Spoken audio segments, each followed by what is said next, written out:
Dois, três. Fala, galerinha. Tudo bem com vocês? Gente. Vamos lá?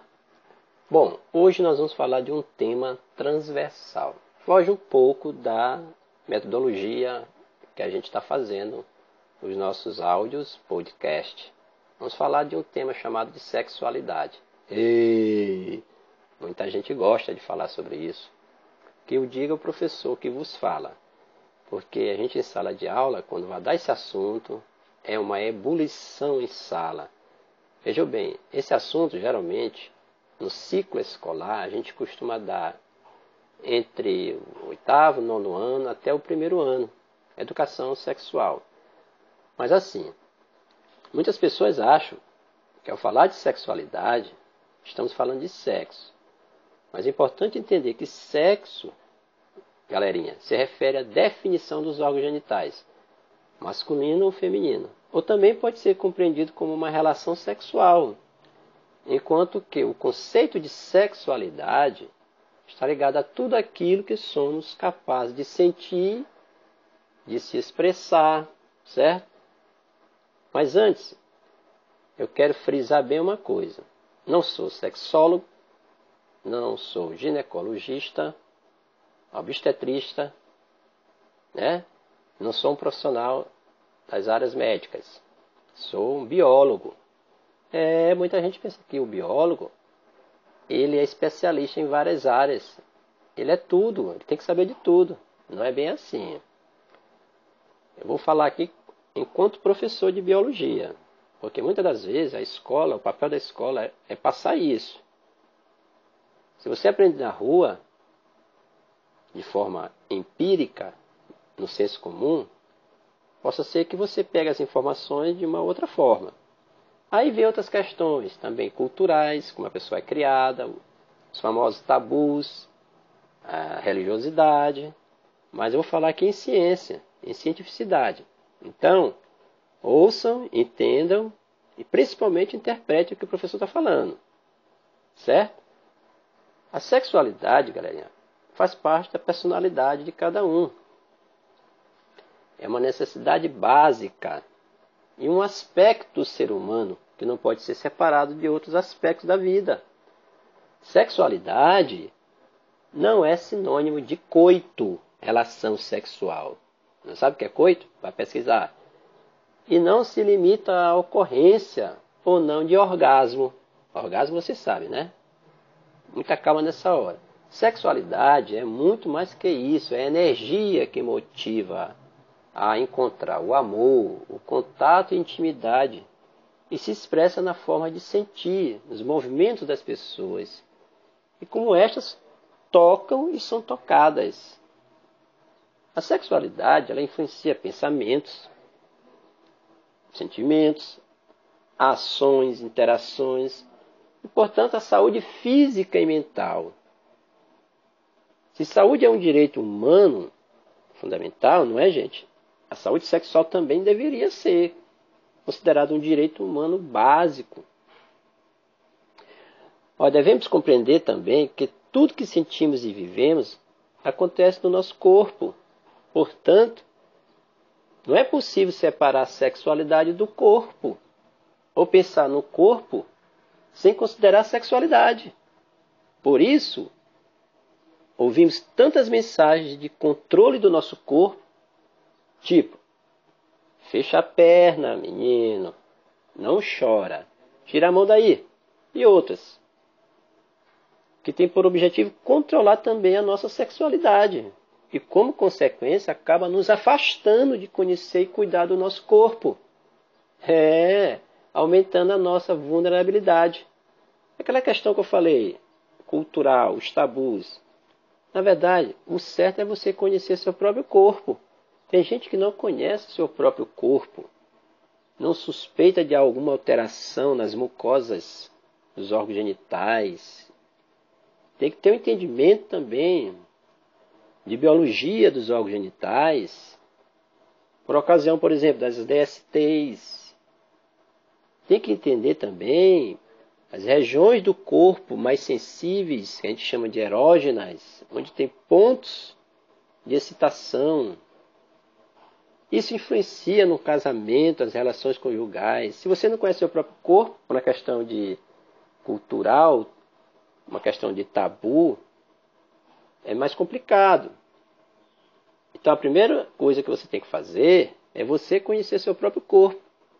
Tem muita gente que não conhece nem o seu corpo. É meio complicado. Afinal, a sexualidade, gente, está presente desde quando nascemos, até a nossa morte. O que iria acontecer é que a sexualidade humana ela pode se transformar ao longo dos anos, dependendo das experiências que as pessoas se permitem vivenciarem. Sendo assim, é possível entender a sexualidade como uma característica dinâmica e não estática, imutável. Ou seja, assim como os cabelos mudam de cor e de textura ao longo dos anos, a sexualidade também muda conforme o tempo passa. A maneira como nos sentimos atraídos pelas outras pessoas também pode mudar em intensidade, em orientação e em identidade ao longo da vida, de acordo com as vivências que os indivíduos se permitem. Gente, um exemplo bem prático. Quando você está namorando, você envolve vários hormônios. Quando você beija alguém que você gosta, é diferente de beijar alguém que você não gosta. É interessante essa troca. E o corpo responde. Você beija alguém que você gosta, teu corpo responde de uma forma. As mulheres ficam lubrificadas, os homens ficam excitados quando você beija alguém que você gosta. A atração sexual, ela envolve isso, o desejo, que é o primeiro passo para se ter um relacionamento, tem que ter desejo por aquilo. Se você não tiver, você não vai ter endorfinas liberadas em seu corpo. O desejo, a paixão, faz parte do relacionamento. Complicado se você não tiver essa atração por alguém. O nosso organismo é perfeito. E isso está dentro do mecanismo que envolve a sexualidade. Certo? Todo mundo tem direito a viver a sexualidade? Claro que sim. Você, tua amiga, teu amigo, familiares, professores, por que não? Tem o direito de viver a sexualidade sem medo, vergonha, culpa, crenças e outros impedimentos à livre expressão dos desejos. Fechadinho? Verdade? Agora, o que vem agora? Existem vários temas, vamos dizer assim, subtemas, dúvidas sobre sexualidade. Inúmeras, que aqui não caberia no áudio fazermos. Passaríamos o dia todinho falando, seria um seminário. Engraçado que quando eu estou em sala de aula, eu invento uma dinâmica, porque você tem que trabalhar com a turma canalizada. Nem todo mundo é espontâneo, temos mais introvertidos do que outros. Aí eu faço às vezes uma dinâmica, tipo, escreva suas dúvidas em um papelzinho, sem identificar, enrola o papelzinho e deixa na mesa do professor, que o professor vai lendo, isso numa aula. Porque não dá tempo, é muita pergunta, é uma ebulição de dúvidas. Aí eu só peço que tenham disciplina durante a aula de sexualidade. Todo mundo respeita a opinião do outro, certo? Gente, tem dúvidas as mais inesperadas possíveis, vamos dizer assim. Você não imagina. Neste áudio nós vamos falar de algumas. Tipo, como acontece a ejaculação, por exemplo. Apesar de parecer complicado esta reação no organismo, é relativamente simples. Antes de ejacular, o homem precisa estar com o órgão genital ereto. Ereção, não é verdade? Para que a ereção com fins sexuais aconteça, é porque pode acontecer a ereção sem ser fins sexuais, necessariamente. Tem uma coisa que a gente chama de poluição noturna, na fase da adolescência, da puberdade. Que às vezes o menino amanhece melado. Por quê? Porque ejaculou sem ter relação sexual. É o que a gente chama de poluição noturna. Poluição, não é poluição. Em função dos hormônios estão crescendo ali no organismo dele. A intensidade hormonal é alta na adolescência, até estabilizar, uma fase que a gente chama de platô. É preciso que o cérebro seja estimulado visualmente ou mentalmente, para você ficar excitado. Certo? O homem ele é mais visual do que a mulher. Porque ele tem mais tesão. Talvez, né? Olhou algo que ele desejou, criou um fetiche, vamos dizer assim, teve uma ereção.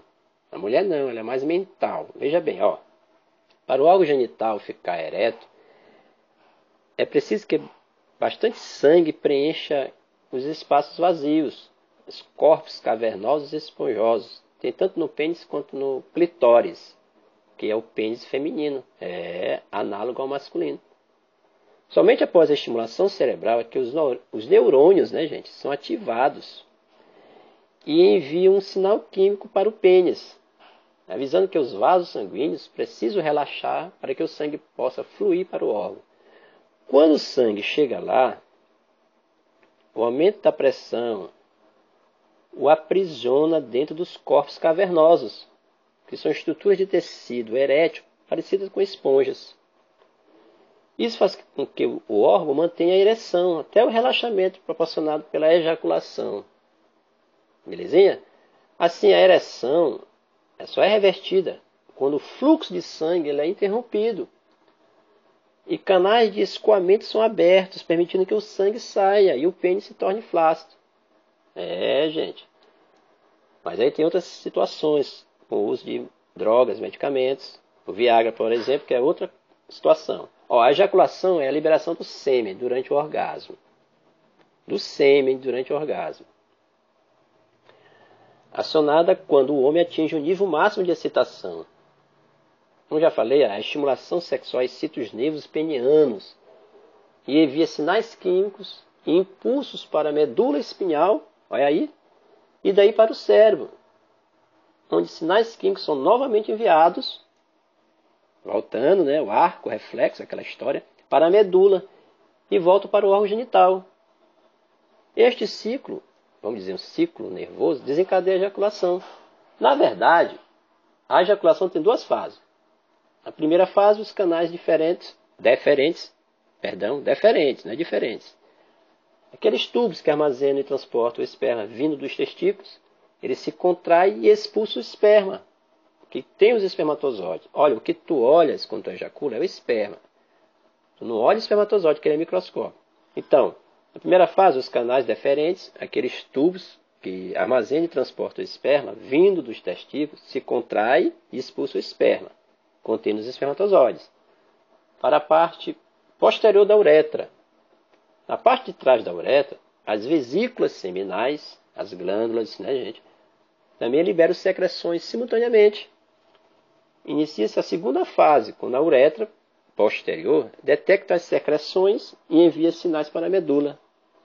A medula, por sua vez, envia fortes sinais para os músculos basais, vamos dizer assim, do órgão genitais, fazendo com que este se contraia vigorosamente a cada 8 décimos de segundo, vamos dizer assim. Isso causa uma pulsação que expulsa o sêmen para fora do pênis. Uma das melhores sensações para o homem, né, gente? Ok, primeira parte, já volto. Abraços.